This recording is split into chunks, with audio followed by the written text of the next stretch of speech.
দলের প্রথম কর্মসূচির অংশ হিসেবে মুক্তিযুদ্ধের শহীদদের প্রতি শ্রদ্ধা জানাতে জাতীয় স্মৃতিসৌধে জাতীয় নাগরিক পার্টি নেতাকর্মীর ঢল।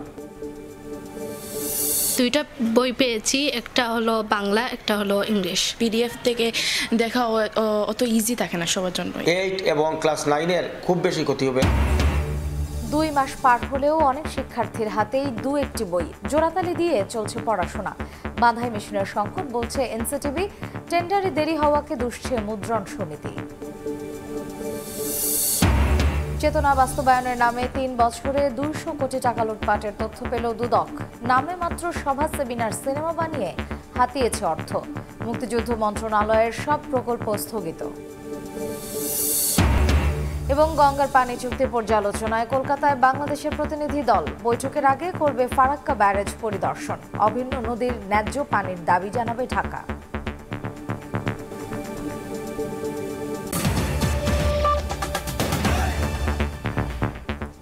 সকালের সময় সঙ্গে আছি আমি মার্জিয়া শ্রেয়া। জাতীয় নাগরিক পার্টির প্রথম কর্মসূচি হিসেবে সাভারে জাতীয় স্মৃতিসৌধে মহান মুক্তিযুদ্ধের শহীদদের স্মরণে শ্রদ্ধা নিবেদন করবেন দলটির নেতাকর্মীরা। সেখানে আছেন রিপোর্টার হাসান ওয়ালি। সরাসরি যাচ্ছি তার কাছে। বীর সেনানীদের প্রতি শ্রদ্ধা জানিয়ে জাতীয় স্মৃতিসৌধে এই মুহূর্তে সংগঠনের আহ্বায়ক নাহিদ ইসলাম, সদস্য সচিব আখতার হোসেন, 2 মুখ্য সংগঠক সার্জিস আলম, হাসরাত আবদুল্লাহ সহ অন্যান্য নেতৃবৃন্দ যারা 24শে গণ অভ্যুত্থানের সম্মুখ সারিতে ছিলেন, নেতৃত্ব দিয়েছেন, পরিচিত মুখ, তারা উপস্থিত রয়েছেন এবং স্লোগানে প্রকম্পিত হয়ে উঠছে পুরো এলাকা। আমরা দেখেছি ভোরের পরপরই আশেপাশে এলাকার মানুষ, ছাত্র জনতা যারা 24শে গণ অভ্যুত্থানের রাজপথে ছিলেন তারা এসেছেন এবং নেতাকর্মী সহ সদ্য তথ্য উপদেষ্টার পদ ছেড়ে এই দলের আহ্বায়কের দায়িত্ব নেওয়া নাহিদ ইসলামের নেতৃত্বে তারা ফুল দিয়ে শ্রদ্ধা জানাচ্ছেন। তারা তাদের যে স্লোগানের মধ্য দিয়ে তারা বলছেন যে 71 এবং 24-এর যে মেলবন্ধন সেটি তারা ঘটানোর জন্য এই প্রথম কর্মসূচি নিয়েছেন, এই শ্রদ্ধা জানানো এবং পরবর্তীতে রায়ের বাজারে যারা 24শে গণ অভ্যুত্থানে শহীদ হয়েছেন তাদের কবর জিয়ারত করবেন, তাদেরকে শ্রদ্ধা জানাবেন। তারা বলছেন যে মার্চ মাসে উত্তালে মার্চে আসলে তারা 71 বীর সেনানীদেরকে স্মরণ করছেন, যাদের আত্মত্যাগের মধ্য দিয়ে নতুন বাংলাদেশ, পাকিস্তান থেকে নতুন করে বাংলাদেশের অভ্যুদয় ঘটেছিল এবং তারা বলছে যে দীর্ঘ সময় যে মুক্তিযোদ্ধাদের যে স্বপ্ন ছিল, চেতনা ছিল, সেটি বাংলাদেশ গিয়েছে। তারা বলছে যে তার থেকে ফেরাতে সাধারণ মানুষের যে রক্ত, সাধারণ মানুষের যে আত্মত্যাগ, তার মধ্য দিয়ে 24শে নতুন করে গণ অভ্যুত্থান সংগঠিত হয়েছে এবং তারা বলছেন যে এর মধ্য দিয়ে তারা নতুন করে বাংলাদেশকে বিনির্মাণের সুযোগ পেয়েছেন, নতুন রাজনৈতিক বন্দোবস্ত তারা চান। তারা বলছেন এই কারণেই নতুন যে রাজনৈতিক দলের আত্মপ্রকাশ জাতীয় নাগরিক পার্টি এনসিপি এবং তারা এই কর্মসূচি শুরু করেছেন, নতুন এই রাজনৈতিক কর্মসূচি শুরু করেছেন তারা জাতীয় স্মৃতিসৌধে 71 বীর শহীদদের প্রতি শ্রদ্ধা জানানোর মধ্য দিয়ে।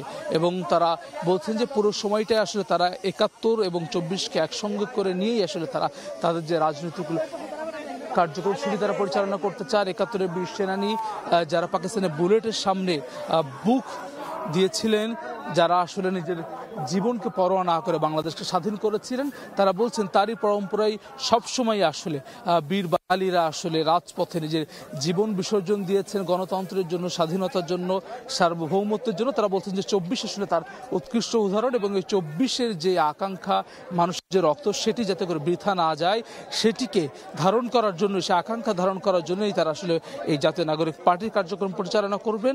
সেই লক্ষ্য উদ্দেশ্যের কথা তারা বলছেন। আমরা এই জায়গাটিতে দেখেছি অনেক নেতাকর্মীর বাইরে অনেক সাধারণ মানুষ এসেছেন যারা 24শে গণ অভ্যুত্থানে বিভিন্ন স্তরে দায়িত্ব পালন করেছেন, সংগঠিত করেছেন।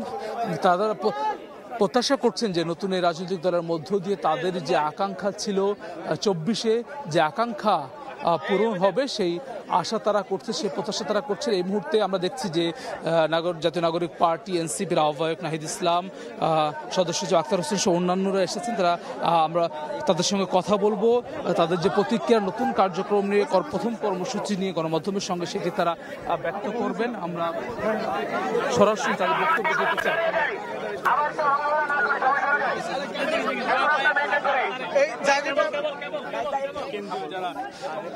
আজকের এই যে কর্মসূচি, সেই কর্মসূচিতে আহ্বায়ক নাহিদ ইসলাম যেমন রয়েছে, সদস্য সচিব আখতার হোসেন রয়েছেন, দুই মুখ্য সংগঠক সাইদিস আলম, হাসনাত আবদুল্লাহ রয়েছেন, অন্যান্য নেতৃবৃন্দ রয়েছেন এবং এছাড়াও যারা আসলে ছাত্র জনতার যারা আসলে এই গণঅভ্যুত্থানে অংশ নিয়েছিলেন, রাজপথে ছিলেন, তারা অংশ নিয়েছেন। বিভিন্ন স্তরের নেতাকর্মীরা আসলে রয়েছেন। এই শ্রদ্ধা জানানোর পরে রায়ের বাজারে 24শে গণঅভ্যুত্থানে যেসব শহীদ রয়েছেন তাদের কবর জিয়ারত করবেন, শ্রদ্ধা জানাবেন। আমরা প্রথম কর্মসূচি যেটা 28 ফেব্রুয়ারি আত্মপ্রকাশের পর জাতীয় নাগরিক পার্টি এনসিপির আজকে জাতীয় স্মৃতিসৌধে ৭১ বীর সেনানীদের প্রতি শ্রদ্ধা জানানো, সেই শ্রদ্ধা জানানোর শেষে গণমাধ্যমের সঙ্গে কথা বলছেন তথ্য উপদেষ্টার পদ ছেড়ে জাতীয় নাগরিক পার্টির আহ্বায়কের দায়িত্ব নেওয়া নাহিদ ইসলাম। তিনি কথা বলে গণমাধ্যমের সঙ্গে আমরা সরাসরি তার বক্তব্য শুনবে। এখানে অন্যান্য নেতৃবৃন্দ রয়েছেন, সদস্য সচিব আখতার হোসেন রয়েছেন, সাইদিস আলম, হাসনাত আবদুল্লাহ রয়েছেন, দুই মুখ্য সংগঠক সহ অন্যান্য নেতৃবৃন্দ রয়েছেন। আমরা সরাসরি তার বক্তব্যে যাব।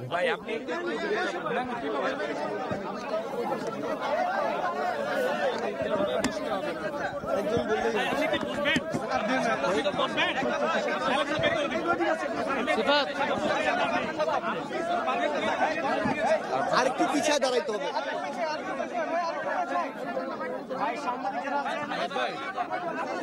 আর বসে ধরতে হবে।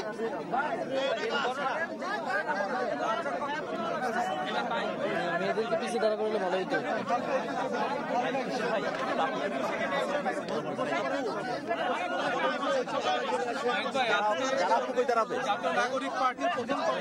সবাই গ্যাপগুলোতে যেমন দেখা যায়। যাবে এখানে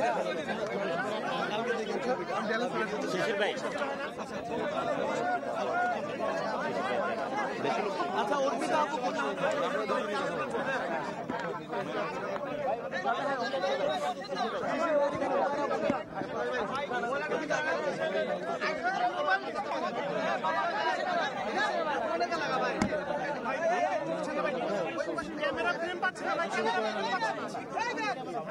সঞ্চালনা করে দেয় একটা ভাই, প্রথমে সঞ্চালনাটা করে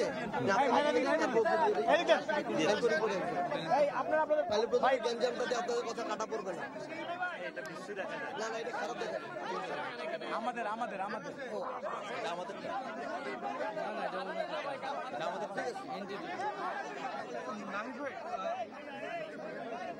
ভাই আমরা একটু শুরু করব ভাই, এটা একটু পিছান ভাই, ফোন নেক্সাস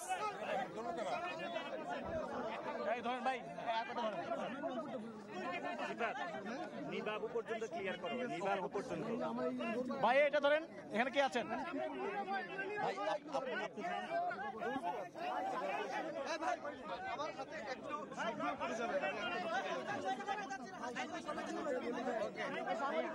একটু পিছাইতে হবে। আচ্ছা ভাই, আপনি শুরু করে দেন ভাই, একটু আচ্ছা আমরা শুরু করে দে শুরু করে দিলাম আমরা। আমাদের আজকে প্রথম দিনের কর্মসূচির প্রথম যে কর্মসূচি সেটির হিসেবে আমরা আজকে জাতীয় নাগরিক কমিটি পার্টি আমরা একটু আবার শুরু করি শুরু থেকে। আমরা আমাদের জায়গা থেকে আমাদের জাতীয় নাগরিক কমিটি, জাতীয় নাগরিক পার্টির যে পথ চলা, শুরু থেকে আরেকবার শুরু করি। আমাদের রাজনৈতিক দল হিসেবে পথ চলার জাতীয় নাগরিক পার্টির আজকের যে প্রথম কর্মসূচি জাতীয় স্মৃতিসৌধে শ্রদ্ধার্ঘ্য অর্পণ, এই কর্মসূচির প্রথমেই আমাদের জাতীয় নাগরিক পার্টির সদস্য সচিব জনাব আখতার হোসেনকে তার শুভেচ্ছা বক্তব্য প্রদানের জন্য অনুরোধ করছি। জাতীয় নাগরিক পার্টির পক্ষ থেকে সারা দেশের সর্বস্তরের জনতা, সাংবাদিক, পেশাজীবী, কৃষক, শ্রমিক, ছাত্র সকলকে আমরা শুভেচ্ছা জানাই। আজ জাতীয় নাগরিক পার্টির পক্ষ থেকে আমরা জাতীয় স্মৃতিসৌধে এসেছি। ৭১ সালে লক্ষ লক্ষ শহীদের জীবনের মধ্য দিয়ে আমরা যে স্বাধীনতা পেয়েছি, সেই স্বাধীনতার যে মূল মন্ত্র ছিল সাম্য, মানবিক মর্যাদা এবং সামাজিক সুবিচারের বাংলাদেশ, 54 বছর ধরে তা অধরা থেকে গেছে। আমরা জাতীয় নাগরিক পার্টি এনসিপির নেতৃবৃন্দ, সারা দেশের আমাদের নেতাকর্মীরা আমরা অঙ্গীকারবদ্ধ যে 71-এর সাম্য, মানবিক মর্যাদা এবং সামাজিক সুবিচারের যে বাংলাদেশ, সেই বাংলাদেশ নির্মাণে এনসিপি জাতীয় নাগরিক পার্টি কাজ করে যাবে। সারা বাংলাদেশে আমাদের অনেকগুলো প্রস্তাবনার জায়গা রয়েছে। বাংলাদেশকে গোটা বিশ্বের বুকে মাথা উঁচু করে দাঁড়াবার মতো একটি দেশ হিসেবে দেখা, ঢাকা শহরকে গ্লোবাল সাউথের প্রধান হিসেবে দেখা এবং অনেকগুলো স্বপ্ন নিয়ে আমরা আগাচ্ছি। বাংলাদেশের বর্তমান প্রেক্ষাপটে আমরা বিশ্বাস করি যে নতুন একটি সংবিধানের বাস্তবতা রয়েছে।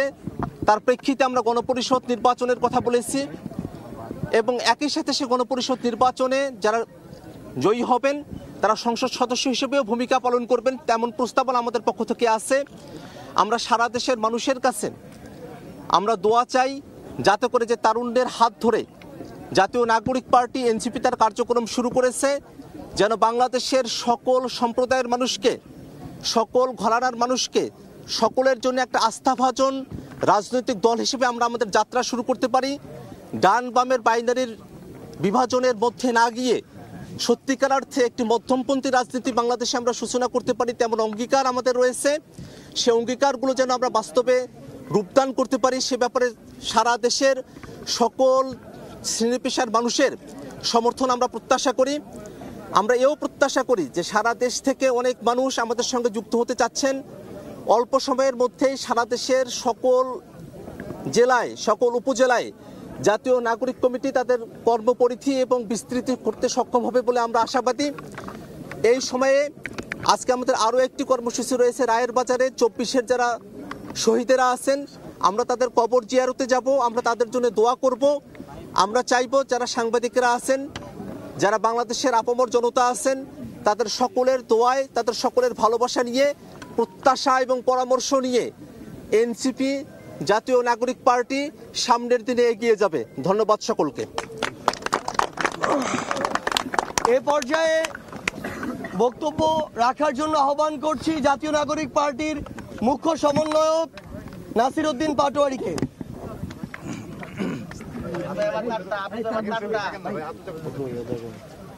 আসসালামু আলাইকুম প্রিয় সাংবাদিকবৃন্দ এবং দেশবাসী, আজকে আমরা একটি ঐতিহাসিক পরিস্থিতি এখানে একত্রিত হয়েছি। আমরা শহীদদের এখানে স্মৃতিসৌধে পুষ্পাঞ্জলি অর্পণ করেছি এবং আমরা কবর জিয়ারতের মধ্যে যাব। আমাদের ভবিষ্যতে আমাদের যে গণপরিষদ ইলেকশন রয়েছে সেখানে আমরা নতুন করে চিন্তা ভাবনা করছি। আমাদের একটা নতুন সংবিধান প্রয়োজন, সাথে সাথে যে পার্লামেন্টারি বডি রয়েছে সেটা নিয়েও আমরা চিন্তা ভাবনা করছি, লোকাল ইলেকশন যেটা রয়েছে সেটা নিয়েও আমরা চিন্তা ভাবনা করছি এবং আমাদের যে একটি স্লোগান দেওয়া হয়েছিল ইনকিলাব জিন্দাবাদ, সেটা নিয়ে অনেকের মুখে কথা শোনা যাচ্ছে। তো আমরা পুরো বাংলাদেশকে বলতে চাই, পুরো বিশ্ববাসীকে বলতে চাই, বাংলাদেশের জনগণ, মাটি এবং মানুষের যারা রয়েছেন পুরো আকাশের মধ্যে ইনকিলাব জিন্দাবাদ লিখে দিবে ইনশাআল্লাহ।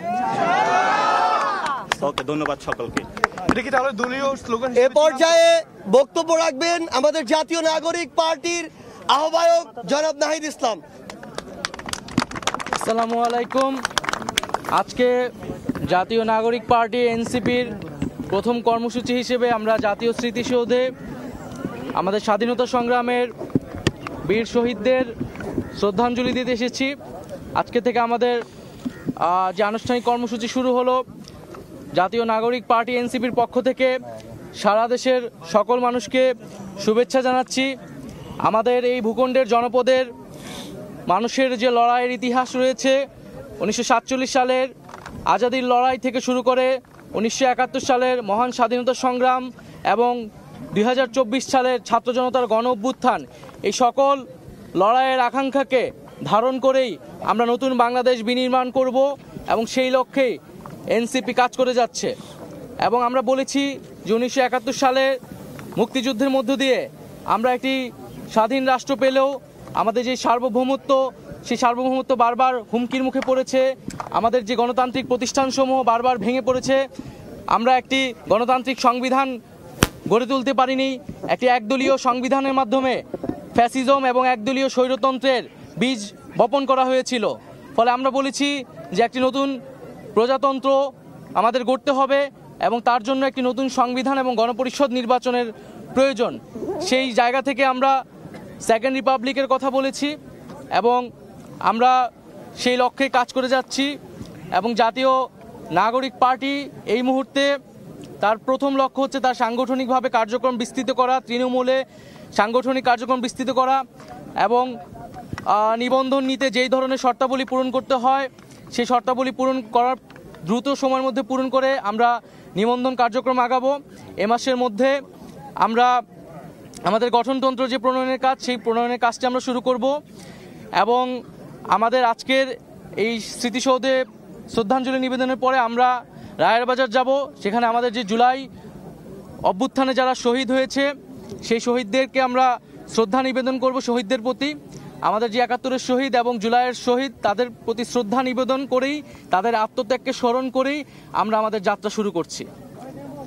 নাহিদ ভাই, একটু সেকেন্ড রিপাবলিক কি অথবা স্বপ্ন নাকি বাস্তবায়নযোগ্য বিষয়? এটি বিএনপি প্রশ্ন করতেছে, এরা আমরা বুঝি না, দুর্বোধ্য। আপনি বলবেন না দুর্বোধ্য কিনা সেকেন্ড রিপাবলিক? এটার সঙ্গে একটু যোগ করতে চাই, গণপরিষদ এবং সেকেন্ড রিপাবলিকের অনেক বিএনপি নেতা বলেছেন এর মধ্যে যে গণতান্ত্রিক প্রক্রিয়া সেটি দীর্ঘায়িত হবে, অনেকে ষড়যন্ত্রের কথাও বলছে। গণতান্ত্রিক প্রক্রিয়াকে বারবার দীর্ঘায়িত করা হয়েছে। আমাদের এবার যাতে আর দীর্ঘায়িত না হয়, ২৪-এর গণ অভ্যুত্থান যাতে ব্যর্থ না হয়, পুরনো সংবিধান এবং পুরনো শাসন কাঠামো রেখে একটি নতুন বাংলাদেশ বিনির্মাণ সম্ভব নয়। কেবলমাত্র সরকার পরিবর্তন করেই আমরা কিন্তু আমাদের জনগণের যেই কল্যাণ সেটি সম্ভব নয়, প্রকৃত গণতন্ত্র বাস্তবায়ন সম্ভব নয়। সেজন্য আমরা বলছি যে আমরা যেহেতু এই ২৪ সালে গণ অভ্যুত্থান হয়েছে, ছাত্র জনতা রক্ত দিয়েছে, আমরা কেবল সরকার পরিবর্তন নয় বরং শাসন কাঠামো সহ পুরো সাংবিধানিক পরিবর্তন করে নতুন একটি বাংলাদেশের যাত্রা শুরু করতে চাই যেখানে প্রকৃত গণতন্ত্র, ইনসাফ এবং সাম্য নিশ্চিত করা সম্ভব হবে। নাহিদ ভাই, জুলাই অভ্যুত্থানের যে হত্যাকাণ্ডের যে বিচার সেটা কি গভর্নমেন্টের মধ্যে দেখতে চান নাকি আপনাদের দলের পক্ষ থেকে কি ধরনের চাপ থাকবে আর কি কবের মধ্যে আসলে দেখতে চান জুলাই অভ্যুত্থানের যে বিচার? আমরা জুলাই গণ অভ্যুত্থানে সংগঠিত যে গণহত্যা সে গণহত্যার বিচার দ্রুত সময়ের মধ্যে কার্যকর দেখতে চাই এবং বিচারিক প্রক্রিয়ার মাধ্যমে আওয়ামী লীগের রাজনৈতিক ফয়সালা এই বাংলার মাটিতে করতে হবে। এই জুলাই গণ অভ্যুত্থানে আমাদের প্রতিশ্রুতি ছিল যে যারা এই হত্যাকাণ্ডের সাথে জড়িত এবং যারা গত ১৫ বছরে নানা ধরনের জুলুম করেছে তাদের বিচার এই বাংলার মাটিতে হতে হবে এবং আমরা অন্তর্বর্তী সরকারের প্রতি আহ্বান থাকবে দ্রুত সময়ের মধ্যেই এই বিচার বাংলাদেশের মানুষ দেখতে চায় এবং বিচারের পরে যে সংস্কার কার্যক্রম, জাতীয় ঐক্যমত্য যে কমিশন রয়েছে দ্রুত জাতীয় সংলাপে গিয়ে আমাদের যে জুলাই সনদ এবং যে জুলাই ঘোষণাপত্র তার দ্রুত বাস্তবায়ন আমরা দেখতে চাই। ধন্যবাদ। আচ্ছা, এর মধ্য দিয়ে জাতীয় স্মৃতিসৌধে শ্রদ্ধা নিবেদন শেষে কথা বলছিলেন জাতীয় নাগরিক পার্টির নেতাকর্মীরা। এতক্ষণ আমরা সরাসরি সেখানে ছিলাম। অন্য প্রসঙ্গ, বছরের ২ মাস পার হলেও অনেক শিক্ষার্থীর হাতে মাত্র ২-১টি বই। ফুল সেট বই না পাওয়ায় জোড়াতালি দিয়ে চলছে পড়াশোনা। বাঁধাই মেশিনের সংকট আর শ্রমিকরা নোট গাইড বাঁধাইয়ের কাজে বেশি মনোযোগী হওয়ায় সব বই পৌঁছানো সম্ভব হয়নি বলে জানিয়েছে এনসিটিভি। তবে মুদ্রণ শিল্প সমিতি বলছে কিছু বইয়ের টেন্ডারে দেরি হওয়ায় ছাপার কাজ এখনো শেষ হচ্ছে না। সেলিম আহমেদের ছবিতে শাকির আহমেদের রিপোর্ট।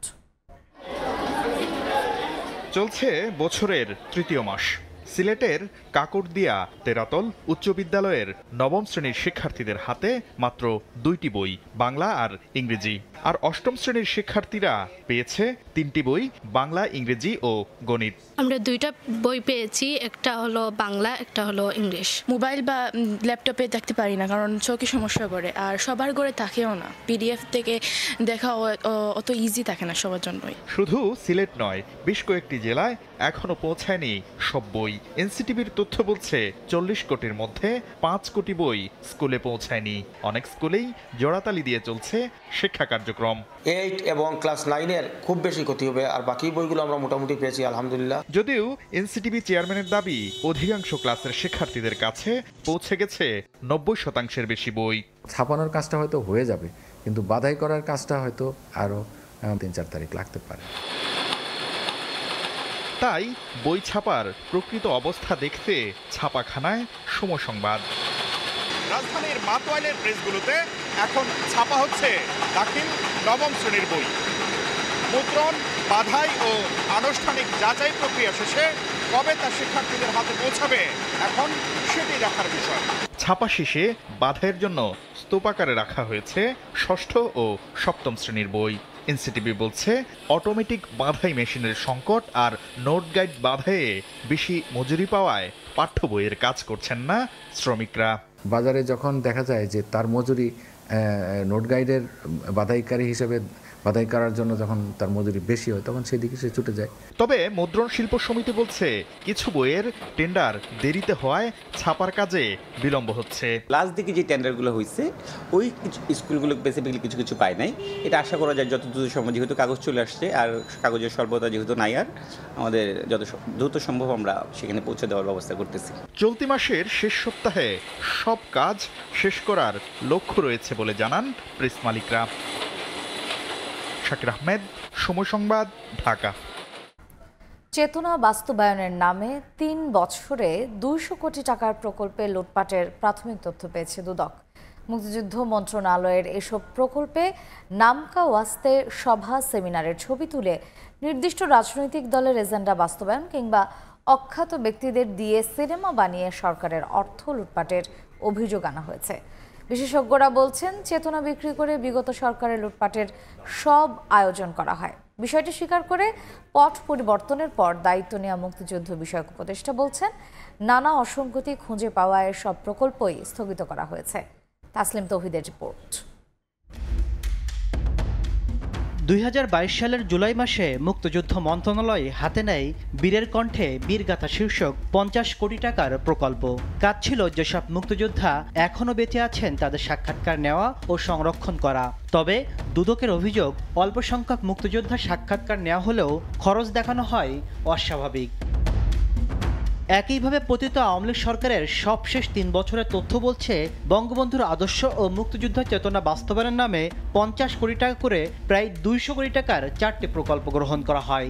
শুধু সভা সেমিনার, স্কুল কলেজ পরিদর্শন, টিভিসি, চলচ্চিত্র নির্মাণ, পত্রিকা টেলিভিশনের বিজ্ঞাপন বাবদ ব্যয় করা হয় এসব টাকা। তবে তথ্য বলছে নামকাওয়াস্তে এসব প্রকল্প বাস্তবায়ন দেখিয়ে অর্থ আত্মসাৎ করেছেন সংশ্লিষ্টরা, যা নিয়ে বেশ জোরে সোরে অনুসন্ধান চালাচ্ছে দুদক। বিশেষজ্ঞরা বলছেন চেতনা বিক্রি করে বিগত আওয়ামী লীগ সরকারের আমলে লুটপাটের বন্দোবস্ত করা হয়। মুক্তিযুদ্ধ চেতনা বাস্তবায়নের যে বাজেটগুলো করা হয়েছে আপনারা যাই দেখেন এর কাজ 10 থেকে 20% কাজ হয়েছে, কারণ এটা না করলে তো 80% মারা যাচ্ছে না। মুক্তিযুদ্ধের চেতনা বলেন, বঙ্গবন্ধুর চেতনা বলেন, স্বাধীনতার চেতনা বলেন, এই চেতনায় শব্দগুলো করা হয় দুর্নীতিটাকে লিগ্যালাইজ করার জন্য, বৈধতা দেওয়ার জন্য। পট পরিবর্তনের পর মুক্তিযুদ্ধ বিষয়ক মন্ত্রণালয়ের দায়িত্ব নিয়ে বিভিন্ন প্রকল্পের নানা অসঙ্গতি খুঁজে পেয়েছেন উপদেষ্টা ফারুক আজম। তিনি বলেন আওয়ামী লীগ সরকার ব্যক্তি ও রাজনৈতিক উদ্দেশ্যে অপ্রয়োজনীয় সব প্রকল্প গ্রহণ করেছিল। আমরা সুস্পষ্টভাবে দেখছি দুর্নীতি হয়েছে। সরহদ্দি উদ্যানে স্বাধীনতা কমপ্লেক্স প্রকল্প হচ্ছে, বীরের কণ্ঠে বীর গাথা, এই সমস্ত প্রকল্পগুলোতে প্রচুর টাকা পয়সা নিয়েছে, এগুলি সম্পূর্ণরূপে বন্ধ করে দেওয়া হয়েছে। সার্বজনীন এবং সমস্ত মানুষকে রিলেট করে যে স্বাধীনতার যুদ্ধ এইখানে সংগঠিত হয়েছে সেই ব্যাপকত্বে সব মানুষকে এখানে মূল্যায়ন করা হয় নাই। দুদকে আসা অভিযোগে জানা যায় গত 7 বছরে মুক্তিযুদ্ধ বিষয়ক মন্ত্রণালয় অন্তত 10টি প্রকল্প হাতে নিয়েছে, যা টাকার অঙ্কে ৫,০০০ কোটি টাকারও বেশি। প্রতিটি প্রকল্পেই অসঙ্গতি খুঁজে দেখতে চায় দুর্নীতি দমন কমিশন। তাসলিম তৌহিদ, সময় সংবাদ, ঢাকা। নিত্য পণ্যের দাম নিয়ন্ত্রণ সহ বাজার পরিস্থিতি স্বাভাবিক রাখতে দেশের বিভিন্ন স্থানে অভিযান পরিচালনা করছে জেলা প্রশাসনের ভ্রাম্যমাণ আদালত। বিভিন্ন দোকানে মূল্য তালিকা ও ক্রয় রসিদ না থাকা এবং বেশি দামে পণ্য বিক্রির অভিযোগে জরিমানা করা হয় ব্যবসায়ীদের। অসাধু সিন্ডিকেটের বিরুদ্ধে ব্যবস্থা নিতে রমজান জুড়ে অভিযান চলবে বলে জানিয়েছে জেলা প্রশাসন। প্রতিবছর রমজান এলেই কতিপয় অসাধু ব্যবসায়ী চক্র অস্থির করে তোলে নিত্যপণ্যের বাজার। বেঁধে দেয়া দামের চেয়ে বেশিতে পণ্য বিক্রি এবং কৃত্রিম সংকট তৈরি করে নৈরাজ্য সৃষ্টি করে। এমন সিন্ডিকেটের বিরুদ্ধে ব্যবস্থা নিতে জোরে সোরে মাঠে নামল ভ্রাম্যমাণ আদালত। দোকানে মূল্য তালিকা ও ক্রয় রসিদ না থাকা এবং বেশি দামে পণ্য বিক্রি করার অভিযোগে জরিমানা করা হয় ব্যবসায়ীদের। ময়মনসিংহ নগরীর মেছুয়া বাজারে 6 দোকানদারকে 13,000 টাকা জরিমানা করেছে জেলা প্রশাসনের নির্বাহী ম্যাজিস্ট্রেট। এ সময় রাস্তা দখল করে দোকানপাট গড়ে তোলা সহ বিভিন্ন অনিয়মের প্রমাণ পাওয়ায় অনেক ব্যবসায়ীদের সতর্ক করা হয়। ওনারা ক্রয় মূল্যের রসিদ সংরক্ষণ করে না, এটা হচ্ছে সমস্যা আর কি, যে কারণে বাজারের দামটা বেড়ে যায়। সিলেটে পবিত্র রমজান মাসে সয়াবিন তেল সহ নিত্য প্রয়োজনীয় পণ্যের বাজার মূল্য স্থিতিশীল রাখতে জেলা প্রশাসনের উদ্যোগে বাজার মনিটরিং করা হয়েছে। এ সময় পণ্যের মূল্য তালিকা, ক্রয় বিক্রয় রসিদ পর্যবেক্ষণ করা হয়। কাঁচা বাজারে বিভিন্ন ধরনের দ্রব্যের চাহিদা বৃদ্ধি পাওয়ায় হয়তো লেবু সহ অন্যান্য জিনিস হয়েছিল, সেগুলো মোটামুটি আজকে দাম কমে এসেছে। যশোরে ভেজাল সার বিক্রির অভিযোগে বিল্লাল হোসেন নামে এক ব্যবসায়ীকে 15 দিনের কারাদণ্ড ও 10,000 টাকা জরিমানা করেছে ভ্রাম্যমাণ আদালত। একই সঙ্গে 1 টন ভেজাল সার জব্দ করা হয়। অভিযান পরিচালনা করে বিভিন্ন কোম্পানির সারের প্যাকেট পেয়েছি। সার ব্যবস্থাপনা আইন 2006 অনুযায়ী আমরা বিধি মোতাবেক ব্যবস্থা নিয়েছি। রমজানে নিত্যপণ্যের দাম স্থিতিশীল রাখার লক্ষ্যে পটুয়াখালীতে বাজার পরিদর্শন করেছে জেলার বিশেষ টাস্ক ফোর্স কমিটি। অবৈধভাবে পণ্য মজুরদারদের বিরুদ্ধে ব্যবস্থা নেওয়ার হুঁশিয়ারি দিয়েছেন সংশ্লিষ্টরা। ওমর ফারুক, সময় সংবাদ। রংপুরের অধিকাংশ প্রাথমিক শিক্ষা অফিসগুলো যেন দুর্নীতির আখড়া।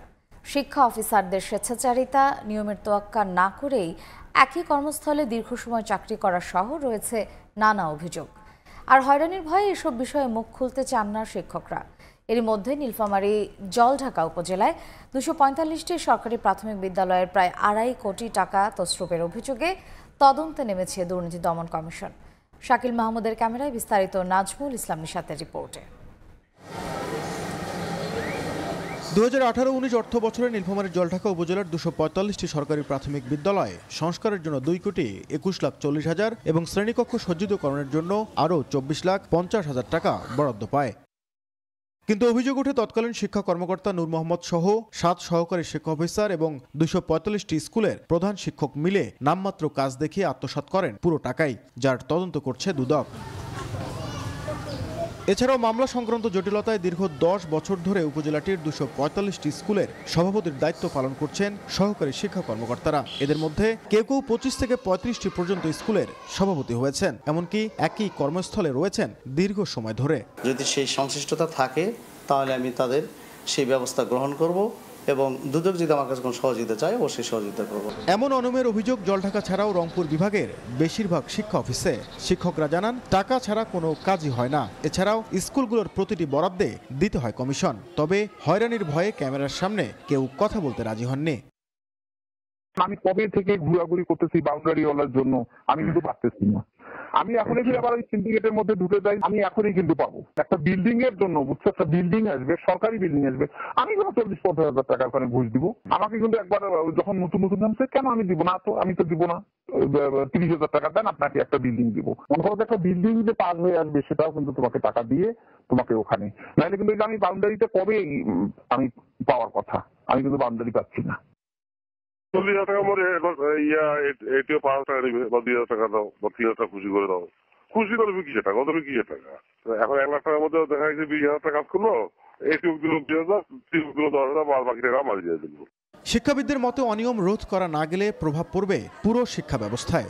এই অফিসগুলোকে দুর্নীতিমুক্ত করাটা খুব জরুরি। যদি দুর্নীতিমুক্ত না করা হয় তাহলে একজন শিক্ষক নিরুৎসাহিত বোধ করবেন এবং এর প্রভাবটা পড়বে যে আমাদের শিক্ষা বিতরণ যে কার্যক্রম আছে তার উপরে পড়বে। সরকারি প্রাথমিক বিদ্যালয়গুলোতে শিক্ষার গুণগত মান উন্নয়নে সরকারের যে বিনিয়োগ তা যথাযথভাবে ব্যয় করা হচ্ছে কিনা তা নিয়মিত নজরদারি দরকার বলছেন সচেতন মহল।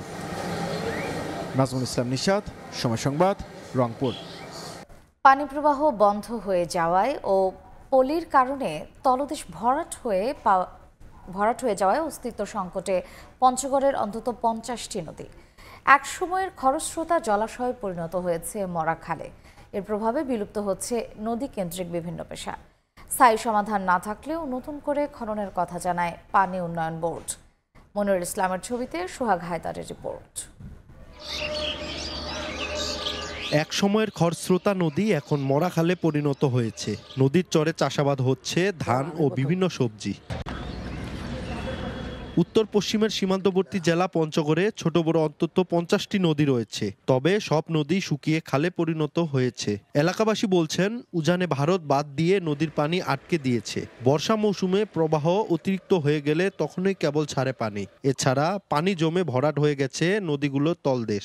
এতে একদিকে পানি শূন্যতায় অস্তিত্ব সংকটে নদী, অন্যদিকে সংকটে নদী কেন্দ্রিক বিভিন্ন পেশা। আগে তো অথই পানি ছিল, একটা বাঁশ দিত, এখানে একটা বাঁশ যদি খারাপ করে দেওয়া যেত ডুবে যেত বাঁশটা। পানিটা শুকায় গেছে, এখন এমন হয়ে গেছে মানুষজন চাষাবাদ করতেছে। এখন ওই আর কি নদীতে আর কি ধান টান করি। নদীতে বর্তমানে এক হাঁটু পানি নাই, আর এমন চলতে থাকলে নদীর অবস্থা খুব খারাপ হয়ে যাবে। ভারত যে নদীগুলোতে বাদ দিয়েছে সেইগুলো ব্যাপারে আমাদেরকে কিন্তু আন্তর্জাতিকভাবে এই প্রসঙ্গটা তুলতে হবে। পানি উন্নয়ন বোর্ড বলছে নতুন করে জেলার 6টি নদীর 20 কিলোমিটারের বেশি এলাকা খননের প্রস্তাব মন্ত্রণালয়ে পাঠানো হয়েছে। নদীর নাব্যতা ফিরিয়ে আনার জন্য আমরা একটা স্টাডি সম্পন্ন করেছি। এই স্টাডি প্রকল্পের আওতায় পঞ্চগড় জেলার নদী সমূহকে খননের আওতায় নিয়ে আসা হয়েছে। পানি উন্নয়ন বোর্ডের তথ্য মতে 2022-23 অর্থ বছরে 96,88,550 টাকা ব্যয়ে জেলার নদীগুলোর 178.5 কিলোমিটার অংশ খনন করা হয়, যা আবারও ভরাট হয়ে গেছে। সোহাগ হায়দার, সময় সংবাদ, পঞ্চগড়। চিকিৎসার সেবা নিতে আসা রোগীদের ভোগান্তির শেষ নেই কুড়িগ্রাম জেনারেল হাসপাতালে। মিলছে না কাঙ্ক্ষিত সেবা, পাওয়া যাচ্ছে না প্রয়োজনীয় ওষুধও। হাসপাতালটি 250 শয্যায় পরিচালিত হলেও জনবল নেই 100 শয্যারও। জামিল মিয়ার ছবিতে বাদশা সৈকতের রিপোর্ট। চিকিৎসকের সাক্ষাৎ পেতে বহির্বিভাগে ঘন্টার পর ঘন্টা লাইনে দাঁড়িয়ে অপেক্ষা রোগীদের। রোগের ব্যবস্থাপত্র অনুযায়ী পাওয়া যাচ্ছে না সরকারি ওষুধ। নানা দুর্ভোগের অভিযোগ ভর্তি রোগীদেরও। কুড়িগ্রামের প্রায় 23 লাখ মানুষের চিকিৎসা সেবার জন্য 2017 সালে 100 শয্যা থেকে 250 শয্যায় উন্নীত করা হয় জেনারেল হাসপাতালটি। এরপর 2023 সালে সংযুক্ত করা হয় 8 তলা বিশিষ্ট নতুন আধুনিক ভবনও। কিন্তু নিয়োগ করা হয়নি জনবল। 100 শয্যার অর্ধেক চিকিৎসক ও জনবল দিয়ে টেনে হিসড়ে চলছে চিকিৎসা সেবা। এতে চরম দুর্ভোগে রোগী ও স্বজনরা। কুড়িগ্রাম সদর হাসপাতালে আমাদের ডাক্তারের সংকট, ওষুধের সংকট, আমাদের অনেক ভোগান্তি হইতেছে। 2 মাসে 1.5 মাসে আসি প্রেসারের ওষুধ বিলি আসি, এই প্রেসারের ওষুধের বেলা পাওয়া যায় না, থাকে না। এই যে মনে করেন এখন রোগীরা সবাই বসেছে, একবার রাউন্ড দিলে আর এখন আসবে না। এদিকে জনবল ও ওষুধ সংকটের কথা স্বীকার করে সমস্যার সমাধানে চেষ্টার আশ্বাস হাসপাতাল কর্তৃপক্ষের।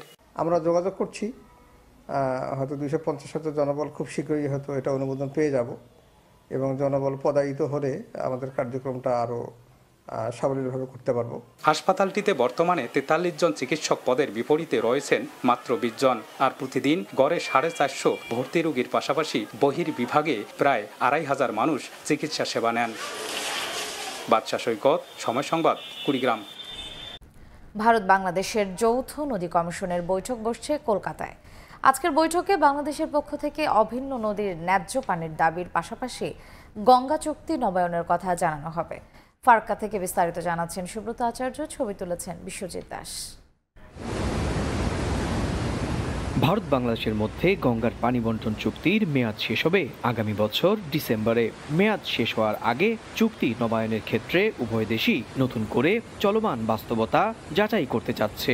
এরই প্রেক্ষিতে বুধবার কলকাতায় ভারত এবং বাংলাদেশের যৌথ নদী কমিশনের গুরুত্বপূর্ণ বৈঠকে মিলিত হচ্ছেন দুই দেশের সংশ্লিষ্ট কর্মকর্তারা। বৈঠকে গঙ্গার পানি বন্টন চুক্তি নবায়ন, তিস্তা ধরলা সহ অভিন্ন 54টি নদীর ন্যায্য পানির দাবি জানাবে বাংলাদেশের প্রতিনিধি দল বলে আভাস পাওয়া যাচ্ছে। কলকাতায় দুদিনের বৈঠকে যোগ দেওয়ার আগে সংশ্লিষ্ট প্রতিনিধিরা সরেজমিনে ফারাক্কার বাঁধ পরিদর্শন করবেন। বাংলাদেশের প্রতিনিধি দল এরই মধ্যে ফারাক্কা পৌঁছেছেন। মঙ্গলবার ভারতের কেন্দ্রীয় সরকারের পানি সম্পদ বিষয়ক দপ্তরের সংশ্লিষ্ট কর্মকর্তারাও বাঁধ এলাকায় উপস্থিত থাকবেন। বাংলাদেশের সঙ্গে গঙ্গার পানি বন্টন চুক্তি নবায়ন নিয়ে আলোচনাকে স্বাগত জানিয়েছেন ফারাক্কার স্থানীয় বিধায়কও। প্রতিবেশী দেশের সঙ্গে সম্পর্ক ভালো থাকাটাই ভালো। এই ব্যারেজ হওয়াতে উত্তরবঙ্গর সঙ্গে আমাদের দক্ষিণবঙ্গের একটা মেলবন্ধন হয়েছে, তার জন্য মানুষ উপকৃত হয়েছে। ড্রেজিংটা কিন্তু অবশ্যই করতে হবে, এটা আমাদের মূল দাবি থাকবে। 30 বছরের এই চুক্তি সম্পাদিত হয়েছিল 1996 সালের 12 ডিসেম্বর। চুক্তির নিয়ম অনুসারে এই মুর্শিদাবাদের ফারাক্কা ব্যারেজের 109টি গেট দিয়েই কিন্তু দুই দেশের মধ্যে এই গঙ্গার পানি বন্টন চুক্তি বাস্তবায়ন হয়ে আসছে, যা শেষ হবে 2026 সালের 12ই ডিসেম্বর। মুর্শিদাবাদের ফারাক্কা ব্যারেজ থেকে সুব্রত আচার্য, সময় সংবাদ। চ্যাম্পিয়ন্স ট্রফির ব্লকবাস্টার সেমিফাইনালে আজ মুখোমুখি হবে ভারত ও অস্ট্রেলিয়া। 2023 ওয়ানডে বিশ্বকাপ ফাইনালের শোধ তুলতে মরিয়া ইন্ডিয়া। দুবাই ইন্টারন্যাশনাল স্টেডিয়ামে ম্যাচ শুরু বাংলাদেশ সময় বিকেল 3টায়। দুবাই থেকে জানাচ্ছেন মাকসুম আলম খান। 2023 ওয়ানডে বিশ্বকাপ ফাইনালে ভারতকে বলে কয়ে তাদের মাটিতে হারিয়ে দিয়েছিল অস্ট্রেলিয়া। ওই আঘাতে ইন্ডিয়ানদের হৃদয়ে এখনও চলছে রক্তক্ষরণ। আসর জুড়ে অপরাজিত ভারত শিরোপার মঞ্চে চোখ করেছিল। এবার চ্যাম্পিয়ন্স ট্রফিতেও এখন পর্যন্ত ম্যাচ হারেনি রোহিত কোহলিরা। আবারও সামনে মাইটি অজিস, মঞ্চটা সেমিফাইনাল। তবে সিনারিও একেবারে আলাদা। কন্ডিশনের বিরাট সুবিধা পাচ্ছে ভারত। কেবল এক ভেন্যুতে খেলায় অভ্যস্ত হয়ে গেছে উইকেটের আচরণের সঙ্গে। গেম প্ল্যান হচ্ছে নিখুঁত, ভ্রমণ ক্লান্তি নেই, দল একদম তরতাজা। লাক্সারিয়াস সিটিতে খোশ মেজাজে men in blue. Dubai international stadium হয়ে উঠেছে তাদের হোম ভেন্যু। সবকিছু আয়ত্তের মধ্যে থাকায় বাড়তি অনুশীলনের দরকার হচ্ছে না। 23 ফেব্রুয়ারি পাকিস্তানের বিপক্ষে ম্যাচের পর মাত্র একদিন অনুশীলন করে নিউজিল্যান্ডের বিপক্ষে খেলেছে তারা। অস্ট্রেলিয়ার বিপক্ষে বিগ ম্যাচের আগের দিনটাও কাটিয়েছে বিশ্রামে।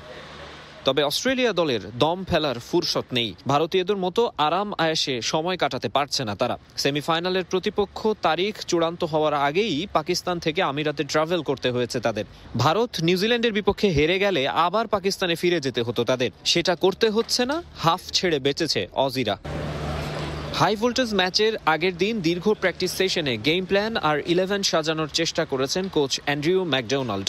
তার স্কোয়াডে শনির দশা। কামিন্স, স্টার্ক, হ্যাজলউড, মার্শরা নেই আগেই। সেমির আগে ইনজুরিতে ছিটকে গেছেন ম্যাথিউ শর্ট। তার জায়গায় স্কোয়াডে যুক্ত করা হয়েছে কুপার কনোলিকে। দুবাইয়ের পিচের হিসেবে এই লেফট আর্ম স্পিন অলরাউন্ডারের খেলার বড়সড় সম্ভাবনা রয়েছে। ব্যাটিং অর্ডারেও আসবে পরিবর্তন। ট্রাভিস হেডের সঙ্গে ওপেনিংয়ে দেখা যেতে পারে জশ ইংলিশকে। তবে অপরিবর্তিত একাদশ নিয়ে নামতে পারে ভারত। সেক্ষেত্রে দুবাইয়ের স্লো পিচে কুলদীপ, বরুণ, জাদেজা, অক্ষর 4 স্পিনারকে সামলানোটা বেশ চ্যালেঞ্জিং হবে স্মিথের দলের জন্য। তবে ইন্ডিয়ানদের মাথা ব্যথার বড় কারণ হেড ও ম্যাক্সওয়েল। মেন ইন ব্লুর বিপক্ষে সবসময়ই দুর্দান্ত এ দুই বিধ্বংসী ব্যাটার। 2011 পর ওয়ানডে ফরম্যাটের আইসিসি ইভেন্টে 4 ম্যাচে মুখোমুখি হয়েছে অস্ট্রেলিয়া এবং ভারত, যার মধ্যে বড় 2 ম্যাচ অর্থাৎ 2015 ওয়ানডে বিশ্বকাপের সেমিফাইনাল এবং 23 বিশ্বকাপের ফাইনালে হেরেছে ভারত। মনে যন্ত্রণা নিয়ে সেই হিসেব মাথায় রাখছে শত কোটি ইন্ডিয়ান। নিশ্চয়ই ব্লকবাস্টার এই ম্যাচে উপচে পড়া ভিড় থাকবে এই স্পোর্টস সিটিতে। দুবাই থেকে মাকসুম আলম খান, সময় সংবাদ, সংযুক্ত আরব আমিরাত। সকালের সময়ের শীর্ষ সংবাদগুলো জানিয়ে দিচ্ছি আরেকবার। পুরানো সংবিধান ও শাসন কাঠামো রেখে নতুন বাংলাদেশ বিনির্মাণ সম্ভব নয়। দ্বিতীয় প্রজাতন্ত্র প্রতিষ্ঠায় কাজ করবে এনসিপি, বললেন নাহিদ ইসলাম। সাভারে বীর শহীদদের প্রতি দলের শ্রদ্ধা। 2টা বই পেয়েছি, একটা হলো বাংলা, একটা হলো ইংলিশ। পিডিএফ থেকে দেখা অত ইজি থাকে না সবার জন্য। 8 এবং ক্লাস 9-এর খুব বেশি ক্ষতি হবে। 2 মাস পার হলেও অনেক শিক্ষার্থীর হাতেই 2-1টি বই। জোড়াতালি দিয়ে চলছে পড়াশোনা। বাধাই মেশিনের সংকট, বলছে এনসিটিবি। টেন্ডারে দেরি হওয়াকে দুষছে মুদ্রণ সমিতি। এবং চেতনা বাস্তবায়নের নামে 3 বছরে 200 কোটি টাকা লুটপাটের তথ্য পেল দুদক। নামে মাত্র সভা, সেমিনার, সিনেমা বানিয়ে হাতিয়েছে অর্থ। মুক্তিযুদ্ধ মন্ত্রণালয়ের সব প্রকল্প স্থগিত।